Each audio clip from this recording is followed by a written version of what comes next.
¿Cómo les va? Les damos la bienvenida por Canal 10, Aerocable Digital, para comenzar ciclos muy importantes denominados Detrás de la Historia. Estamos con el licenciado de Historia, Ricardo Honecker, que nos va a comentar esa parte que no quizás la vamos a escuchar en la escuela, que no está en un libro, pero sí que se conoce por recopilación de datos. Desde ya, muchas gracias por acompañarnos a toda la gente donde llegue esta transmisión, por supuesto, en 10tv.com.ar. Estamos en YouTube como Pietro Media IDP y es para nosotros un placer comenzar a llevarles estos ciclos importantísimos. Por eso ya te saludamos, Ricardo. ¿Cómo estás? Bienvenido y sobre todo gracias porque vamos a ir conociendo en distintos capítulos temas muy importantes. Hoy, por ejemplo, vamos a comenzar con Belgrano. ¿Cómo estás? Hola, bueno, sí, un placer saludar a todo este público y la idea un poco de este micro es acercar la historia a toda la población que por ahí a veces se siente un poco alejada porque tiene un preconcepto de la historia aburrida, de lo que nos fueron enseñando en las escuelas, que muchas veces pasa también porque los ejes curriculares están desactualizados, pero existe una corriente dentro del campo histórico que es el revisionismo, mediante el cual se va a las fuentes éditas, a las fuentes primarias, a aquellos documentos escritos de puño y letra, que hay muchísimos, y entonces muchas cuestiones fueron revisadas precisamente y muchas cosas fueron descubiertas como para poder compartirlas y tener otra visión. Que bueno, nunca hay una verdad absoluta, pero sí nos podemos acercar a una verdad más específica. Ricardo, imagino que para la gente que estudia la historia o la enseña, es la parte más atrapante y atractiva en donde uno se estaciona ahí para seguir buscando. Sí, por supuesto, sin dudas. En el campo de la investigación, uno puede encontrarse todo el tiempo con cosas nuevas. De hecho, a nosotros, los profesionales de la historia, nos pasa a menudo y siempre también es apasionante encontrar, revisar y por ahí, viste, también enterarse de cosas nuevas, pero sobre todo el conocimiento creemos que tiene que ser compartido y por eso también agradezco esta posibilidad de poder hacerle llegar a la gente algunas cuestiones que por ahí no se conocen y que están buenas como para dentro del marco de tiempo que tengamos poder compartirlas con el público en general.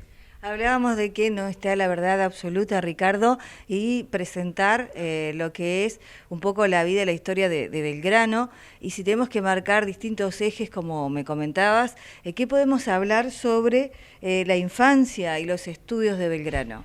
Bueno, Belgrano nace un 3 de junio de 1770 en el seno de una familia más o menos acomodada. Su padre era un genovés que había venido ya hacia 1757 a Buenos Aires y además se dedicaban al comercio. Entonces, no era una de las familias más ricas de Argentina en ese momento, pero sí se puede decir que tenían un buen pasar económico. Belgrano, en total, los Belgrano eran 16 hermanos, así que eran muchísimos, de los cuales 3 murieron de chicos, otros se dedicaron a las milicias, pero en general tuvo un momento complicado cuando Belgrano se va a estudiar a España, que hubo una operación en contra del padre, una operación de aduana donde lo acusaron de falco, que viene a ser como un hecho de corrupción, que finalmente no se comprueba de que era inocente, pero en ese lapso, digamos, Belgrano estaba estudiando en España y la madre se tiene que hacer cargo de sus hermanos porque el padre estaba detenido y bueno, se complicó un poquito la situación de poder solventar los estudios de Belgrano en ese tiempo. De hecho, cuando Belgrano termina de estudiar y cuando se comprueba la inocencia de su padre, un año después su padre muere producto de la misma angustia que le había provocado toda esta situación. Y a pesar de eso, Belgrano se forma en la Universidad de Salamanca, también pasa por una universidad en Sevilla y recibe una medalla de oro por su buen promedio, lo cual hace que él estudia Derecho y Economía. Y a través de su medalla de oro puede acceder, según un permiso papal, porque en ese momento la iglesia tenía muchísimo poder, puede acceder a la lectura de libros prohibidos. Entonces, había muchos libros que eran libros sobre todo de economía y libros sobre sociología, sobre el estudio del comportamiento humano y demás, que estaban prohibidos por la Iglesia. Y sin embargo, cuando Belgrano accede a esos permisos, bueno, empieza también a despertar un poquito el interés por las cuestiones políticas y económicas, atraído también por los aires de la Revolución Francesa, todo un mundo bastante conmovido. Pero dentro de, el dato llamativo de esto es que dentro de los libros que podía leer, pero que estaban prohibidos, o sea, los únicos que no le permitieron leer eran los de astrología y los libros eróticos. Las novelas eróticas y demás, eso no los podía leer porque la Iglesia no lo autorizaba, pero Belgrano escribe en una carta a un amigo que esos libros se conseguían igual en cualquier lado. Los que a él le interesaban eran los de economía. Así que bueno, era un dato de color.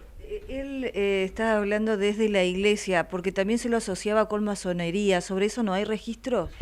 Sí, en realidad todo lo que es referente a la masonería hay datos, pero la masonería se manejó siempre con muchísimo secreto en estas cuestiones. De hecho, hay pruebas y referencias también sobre la masonería en San Martín, en Bolívar, pero hay que tener en cuenta de que hay cosas que a nosotros mismos los historiadores podemos llegar a conclusiones sin tener en realidad una certeza al 100% de todo lo que se habla, porque la masonería era una cuestión muy de un campo muy reducido. Y de hecho, por ejemplo, una de las pruebas es lo que pasó en la entrevista de Guayaquil, que ya vamos a hablar algún día, entre San Martín y Bolívar, donde hay un montón de conjeturas, pero no hay una verdad ciencia cierta, porque está los documentos escritos de puño y letra de los secretarios de ambos de lo que fue esa reunión, pero después ellos estuvieron reunidos 6 horas solos. Entonces, probablemente haya muchas cuestiones que no se conozcan de ahí. Y, por supuesto, que Manuel Belgrano también estaba asociado a este tipo de logias. De nacer de una familia acomodada, de viajar para estudiar, de tener ese bajón económico el padre y la familia, ¿cómo queda el pensamiento de Belgrano, lo económico y lo industrial? Bueno, precisamente en esto podemos decir que Belgrano se formó con una mente brillante, adopta un poco de las ideas del liberalismo de Adam Smith, que estaba de moda en ese momento, y un poco también la idea de los economistas de la época. Había algunos que decían que la riqueza estaba en la tierra y había otros que decían que la riqueza estaba en la producción. Belgrano hace una síntesis de estas cosas y es ahí donde empieza a hacer un plan económico para lo que era en ese momento el Virreinato del Río de la Plata todavía, que está plasmado y está escrito en los documentos de las memorias del consulado. Él durante 14 años estuvo a cargo de las memorias del consulado, era como una especie de ministro de Economía del país. Entonces viene con un montón de ideas innovadoras, en las cuales está esta famosa frase que se conoce de Belgrano, donde dice: no exportemos cueros, exportemos zapatos. Él creía en la industria, de hecho él es uno de los principales promotores de la industria argentina, y en su pensamiento económico hay algunas cuestiones que las leemos hoy y que son brillantes, porque, por ejemplo, fue el primero en hablar de la importancia del comercio con China. Cuando China todavía no era potencia mundial, él decía que China iba a ser potencia mundial y que es un mercado al cual hay que ponerle el ojo. También una de las cuestiones que promovió fue la producción de cáñamo, que en realidad es la planta de donde se extrae el cannabis. Bueno, lo que él sostenía con la producción de cáñamo era que se podía utilizar la fibra para todo lo que son los instrumentos de navegación que se usaban muchísimo en esa época, pero además también la planta, él veía que en los pueblos originarios que usaban la planta para distintas hierbas medicinales, entonces él sostenía de que si había gente con tanta sabiduría que conocía el territorio y que la utilizaba, había que copiar ese tipo de cosas y que seguramente tendría propiedades, que habría que hacer un estudio minucioso de la planta para ver qué propiedades tendría. Bueno, muchísimos años después se comprueba que sí. Pero además de eso, promueve sobre todo el desarrollo de la industria, de la agricultura, y también habla del medio ambiente, porque en una de las cláusulas, por ejemplo, que escribe en la memoria del consulado, es que por cada árbol que se tala para cualquier uso que se le dé, las personas que talen un árbol tenían que plantar 2 para sostener el crecimiento digamos, el medio ambiente. Así que una persona muy adelantada a su época, sin dudas. Ricardo, ¿cómo llega él al gobierno? ¿Cuál es la anécdota ahí? ¿Quién lo busca? ¿Quién lo ve? Bueno, precisamente por su medalla de oro en España es que él llega al gobierno, porque era como un máster en economía y en derecho, entonces se le otorga la titularidad en el consulado y él decide volver, que en ese momento era volver a Buenos Aires. Buenos Aires era una ciudad con 22.000 habitantes, podría haberse quedado en España tranquilamente, pero él decide volver para estar cerca de su familia. También era una persona muy devota, muy cristiana, entonces tenía un sentimiento muy afincado con su país, con su familia, con esta cuestión de querer ayudar.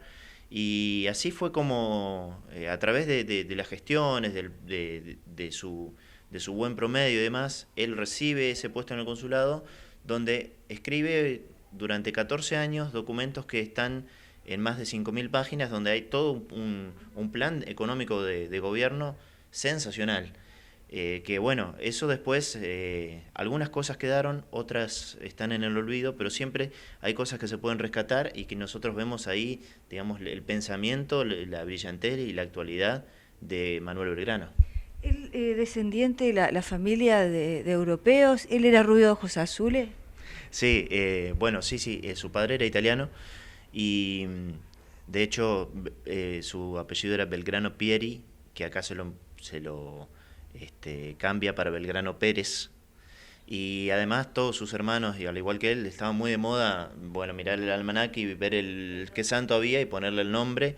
Entonces ya eso era una tradición, por eso él también tiene un nombre tan largo, que es Manuel Joaquín José del Corazón de Jesús Belgrano Pieri. Bueno, la cuestión es que sí, en realidad precisamente él, según lo que se pudo reconstruir a través de las imágenes de inteligencia artificial, Belgrano era rubio, de ojos celestes, no es el Belgrano que vemos en el billete de 10 pesos, o sea, es parecido, pero en realidad era rubio, de ojos celestes.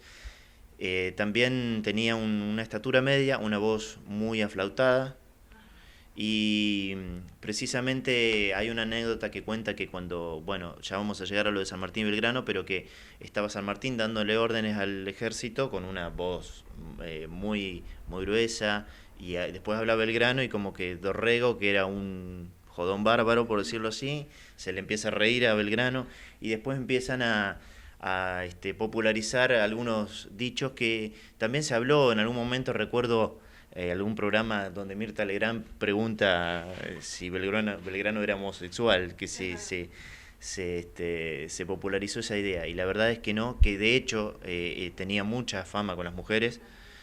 No podemos decir que era un mujeriego bárbaro, pero sí decimos que tuvo varios amores, y de hecho tuvo 2 amores muy importantes, y bueno, también de algunos hijos.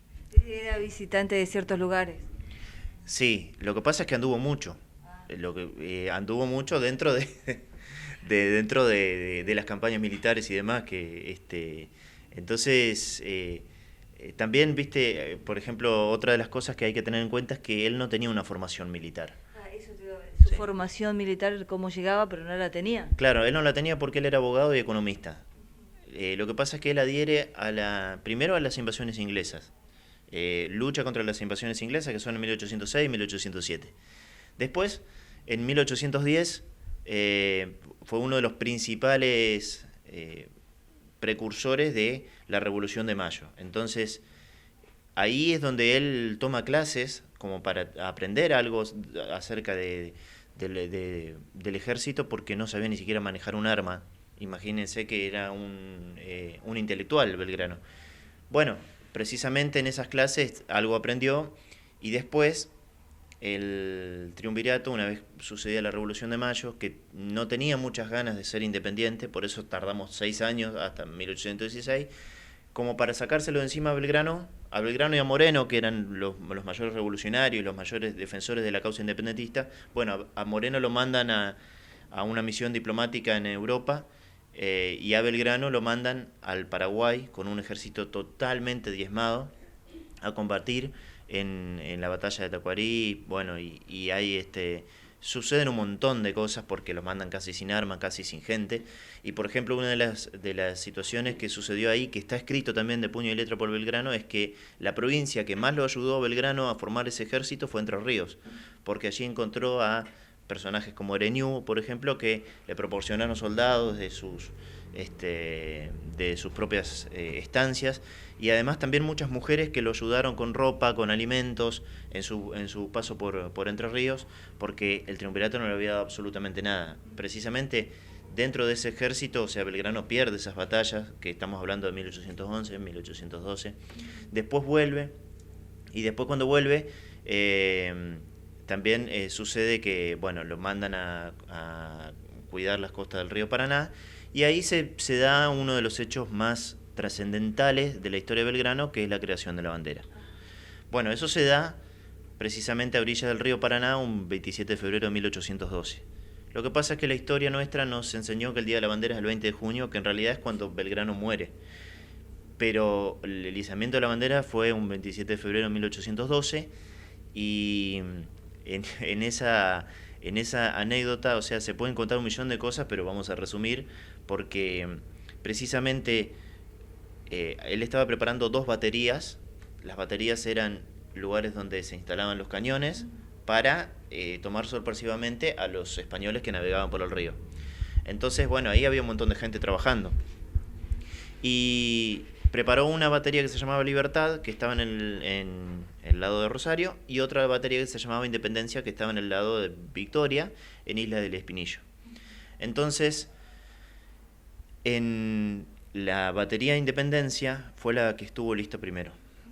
Y en una carta escrita y documentada de puño y letra de Manuel Belgrano, él dice que, siendo las 6:40 de la tarde del día 27 de febrero, se encuentra en la batería Independencia, donde manda a izar la bandera, para darle ánimo al batallón, para generar una especie de pavor general, ¿no? Y bueno, entonces firma ese documento, abajo le pone Rosario y la fecha, y entonces lo que nos encontramos ahí es con que Belgrano hizo la bandera por primera vez en Victoria, en febrero, y en Victoria, en la Isla del Espinillo, en Entre Ríos, porque dice bien claro en la batería Independencia. La batería Independencia estaba en la Isla del Espinillo.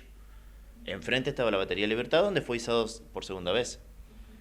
Pero claro, la confusión se arma a partir también de que, bueno, por muchos factores, hubo un poco de malicia también, de algunos historiadores, pero también porque Belgrano firma el documento, lo escribe después donde tenía el cuartel, cruzando el río en Rosario. Pero él aclara que se hizo en la batería Independencia, es decir, en Entre Ríos. Y eso no se reconoce, por más que la historia marca que fue en Entre Ríos la creación de la bandera, y en febrero. Sí, bueno, eso se está reconociendo mucho más ahora. Durante muchísimos años se mantuvo oculto. De hecho, he hablado con un historiador santafesino sobre esta situación, y me comentaba, es cierto, y nosotros mucho más no lo podemos sostener, porque está el documento. O sea, claro que, bueno, Belgrano estaba instalado en Rosario, donde tenía todo para las comodidades de su escritorio y demás para escribir. Entonces él manda el informe donde dice que tomó esta acción desde Rosario, pero claro, él lo hizo en la batería Independencia. Entonces, bueno, eso también un poco, el revisionismo hace que los entrerrianos nos sintamos orgullosos de eso. De hecho, en ese lugar, en Isla del Espinillo, se levantó un monumento a la bandera que después se lo llevó a la Creciente. Así que bueno, hay un montón de cosas ahí para revisar. Otra cosa que hablaban como mito son los colores de la bandera. Algunos dicen azul, blanco y celeste por el cielo. Claro. Y después otros dicen que no, que era solamente celeste o 2 colores. ¿Qué marca la historia o el revisionismo? Bueno, hay muchas versiones. También hay una versión romántica que dice que Belgrano se inspira en la Virgen de Luján, porque era muy devoto de la Virgen de Luján, en los colores de la Virgen.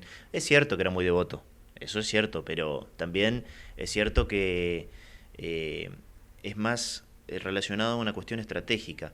El color azul era el color de los Borbones, que en ese momento eran las fuerzas de los españoles. Entonces, Belgrano, cuando él encuentra muchísima resistencia, tanto en hacer la escarapela como en hacer la bandera. De hecho, Rivadavia, que no tenía muchos aires de independentista, lo castiga, lo multa, etcétera, por hacer la bandera.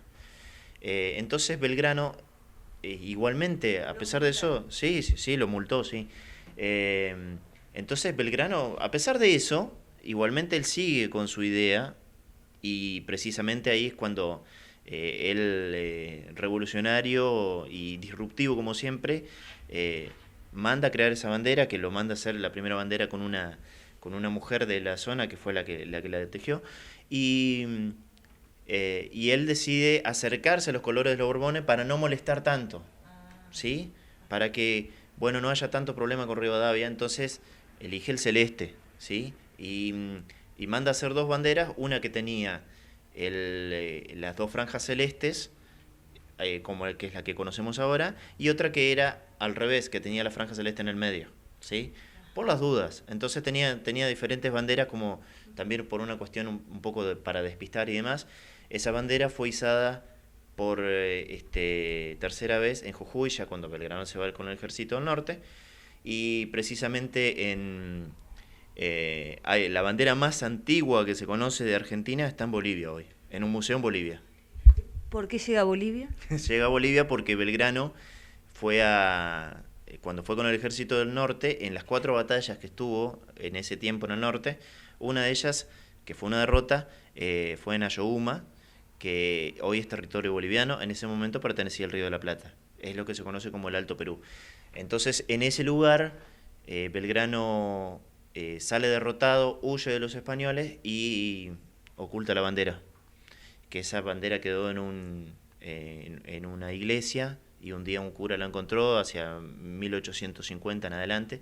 Y bueno, esa es a partir de ahí, digamos, es la bandera que usaba el ejército, que está en el museo de la ciudad de Macha, se conoce como la bandera de Macha, y está en Bolivia, precisamente en el departamento de Sucre. Como es patrimonio, porque lo encontraron allí, ¿no se le puede reclamar? No, en realidad no, porque también formaba parte de la historia de Bolivia. O sea, en ese momento Bolivia era un territorio argentino. Entonces, ellos también lo toman como un patrimonio de los dos países. En realidad es así, y bueno, quedó en el Museo de Bolivia. ¿Cómo fue la relación con San Martín? Bueno, una relación de muchísimo respeto, y después también de amistad, porque San Martín, a él lo mandan a detener a Belgrano, a meterlo preso. Esa es la realidad. Belgrano venía primero de dos victorias, una con una genialidad tremenda, que fue lo del éxodo jujeño. Trasladar todo el pueblo de Jujuy hasta Tucumán, haciendo 50 kilómetros por día. ¿Por qué hace esto? Traslada al pueblo de Jujuy e incendian la ciudad. ¿Para qué? Porque los realistas venían bajando por una zona muy complicada, de muchísima altura, de montañas, una zona que hace que la idea de ellos era invadir Jujuy y provisionarse.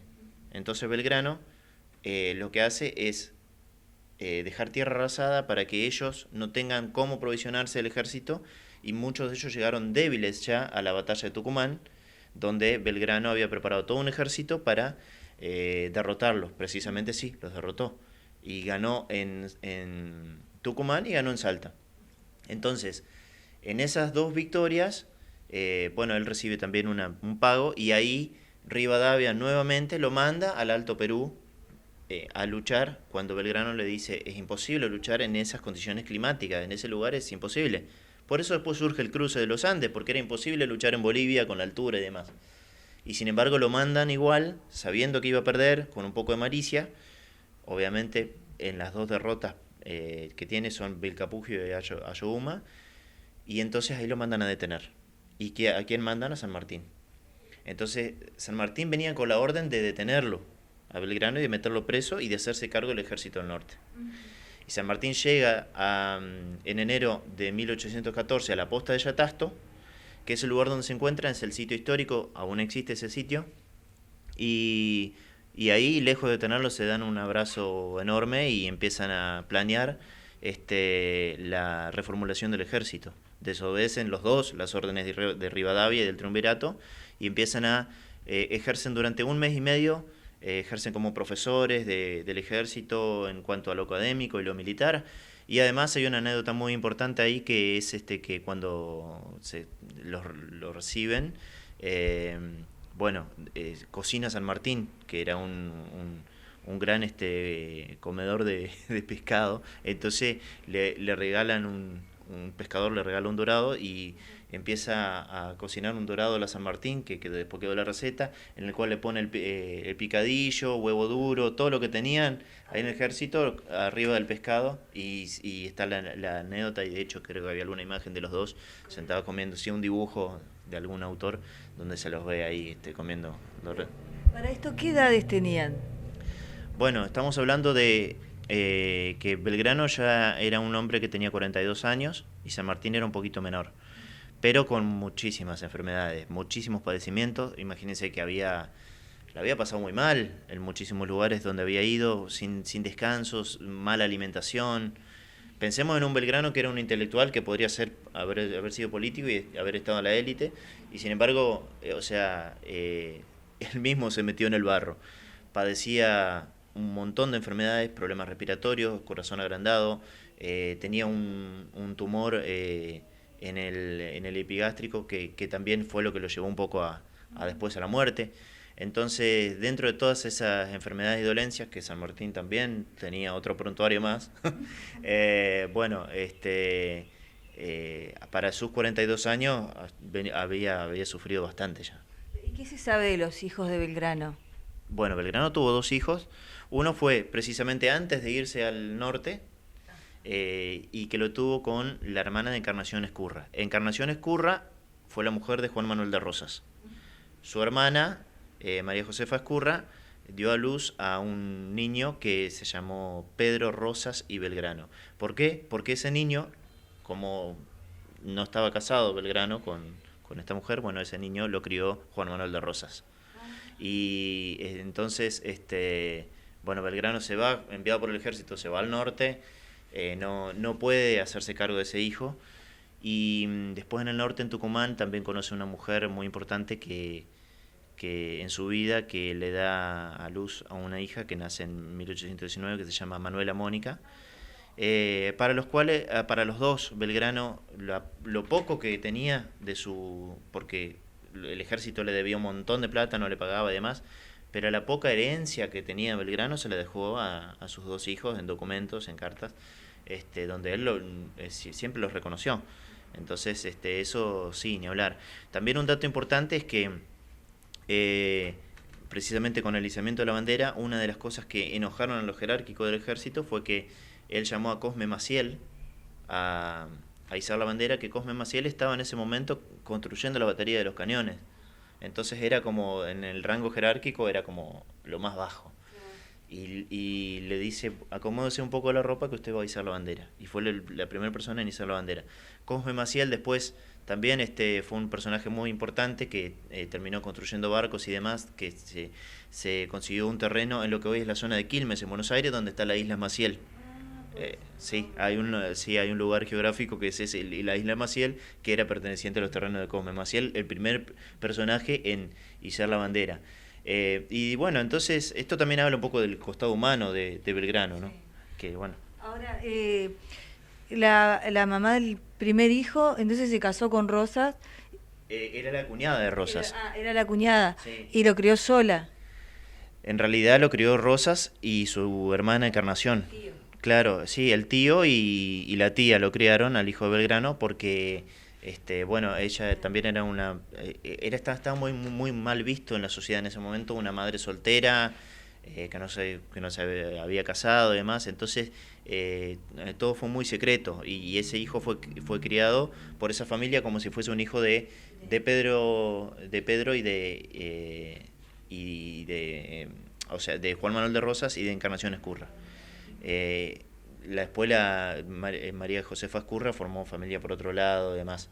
Y algo parecido sucedió con Manuela Mónica, con esa hija que también fue criada en Tucumán y demás.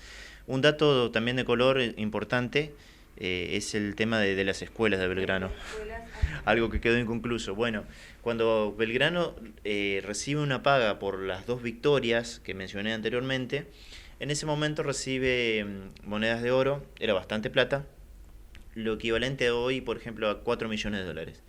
Entonces Belgrano, que era un personaje que no le sobraba la plata para nada, decide donar esa plata para la creación de 4 escuelas en lugares estratégicos.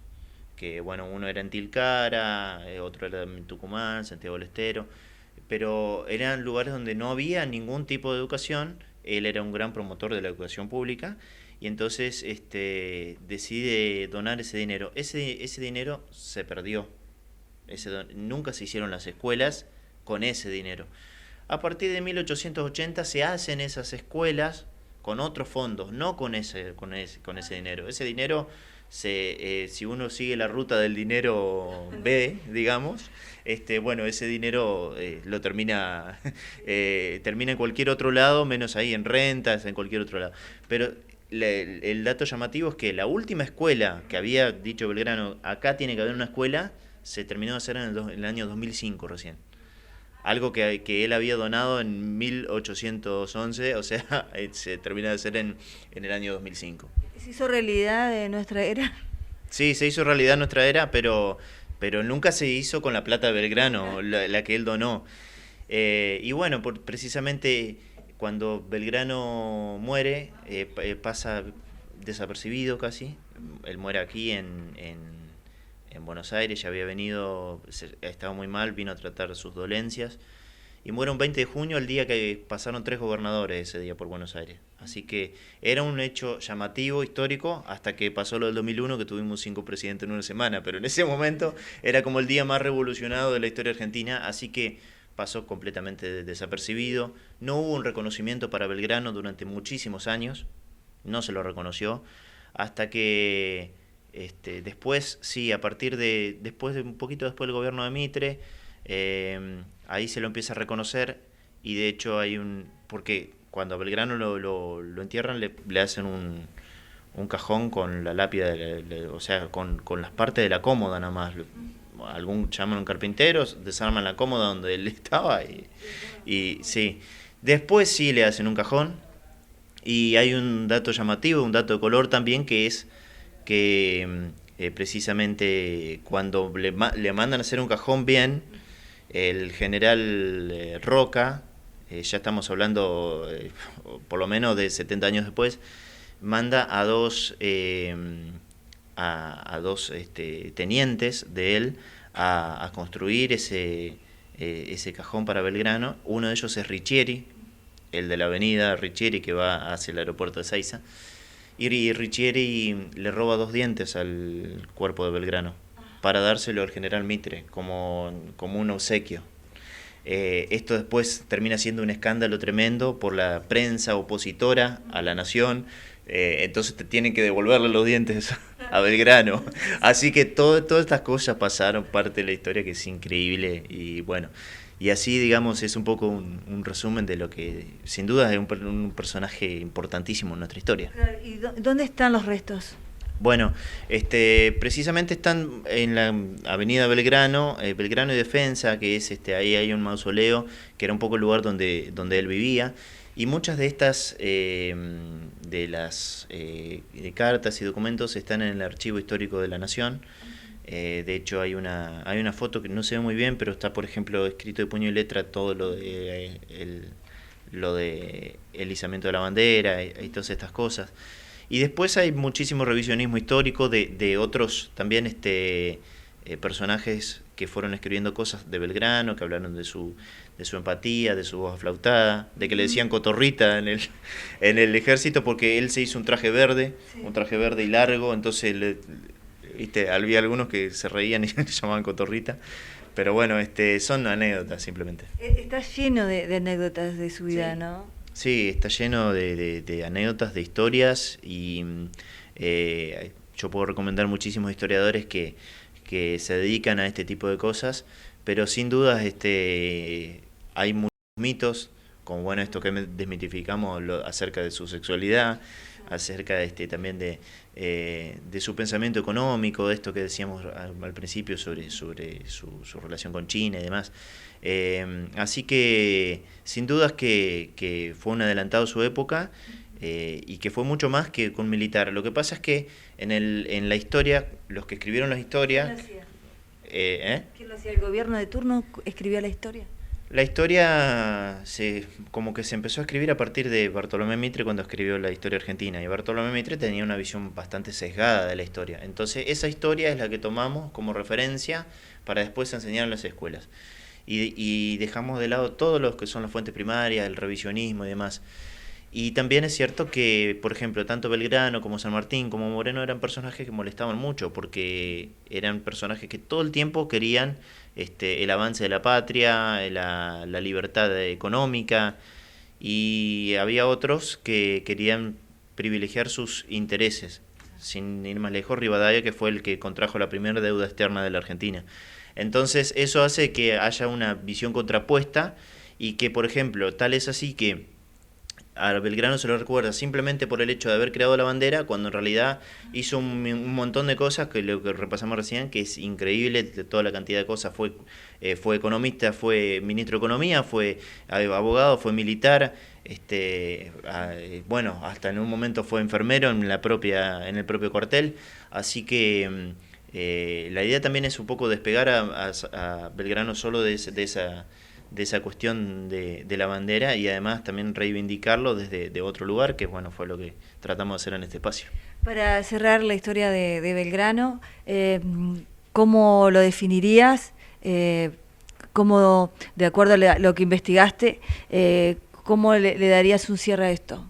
Bueno, yo creo que nosotros desde el campo de la investigación en la historia siempre analizamos a los personajes desde todas las ópticas posibles para tratar de tener cierta objetividad. Entonces, hay un montón de personajes que hicieron cosas muy buenas y tuvieron momentos muy malos. Por ahí el personaje más controvertido en eso es Sarmiento, ya vamos a hablar de él algún día. Pero entonces esto hace de que, bueno, tenemos que tratar de decir, bueno, ojo que era un tipo así, tenía todas estas sombras, pero hizo todas estas cosas buenas. O al revés, decir, bueno, hizo todas estas cosas buenas, pero mirá que era bueno. En el caso de Belgrano no hay sombras. Uno puede investigar lo que quiera y no hay sombras. Es una persona súper íntegra, sin dudas, junto a San Martín y a Martín Miguel de Güemes, los padres de la patria. Así que la verdad es que yo recomiendo a todas aquellas personas que quieran tener un personaje, un prócer como referencia, Manuel Belgrano, sin dudas, y también teniendo en cuenta todas estas cuestiones empáticas, y sobre todo un gran feminista para la época. Él era una de las personas que decía que las mujeres tenían que estudiar, que tenían que salir de la casa, que tenían muchísimo poder en su mente para poder hacer una sociedad mejor. Y por eso y por muchísimas cosas más es sin dudas uno de los personajes preferidos de la historia, y el padre de la patria junto a San Martín y Güemes. Gracias, Ricardo. Seguramente en otras entregas vamos a estar con otros próceres o otras personalidades que marcaron nuestra historia argentina, o no, porque también no nos olvidemos que Uruguay está muy hermanado con nosotros en ese sentido. ¿Podemos adelantar el próximo capítulo? Sí, por supuesto. Sí, lo de Uruguay que decías sin duda es así. Y precisamente ahora, como estamos muy cerca de la fecha también del feriado de Martín Miguel de Güemes, pienso que es un buen momento para reivindicarlo. Se conoce muy poco de él. De hecho, creo que el feriado se promulgó hace un par de años nada más. Pero sin duda jugó un papel fundamental en el cuidado de la patria en el norte, y también en las invasiones inglesas, haciendo un hecho histórico que lo voy a contar en el próximo capítulo, que no se conoce y que es el único dato, el único suceso histórico de las guerras. No hay algo igual en el mundo, y lo hizo él, así que esto vamos a estar contándolo. Gracias a Ricardo Honecker, profesor de Historia, en esta entrega sobre la vida de Belgrano. Por eso se llama Detrás de la Historia, para contar hechos, anécdotas que muchas veces no conocemos o tenemos mitos para derribar. Muchísimas gracias y hasta la próxima.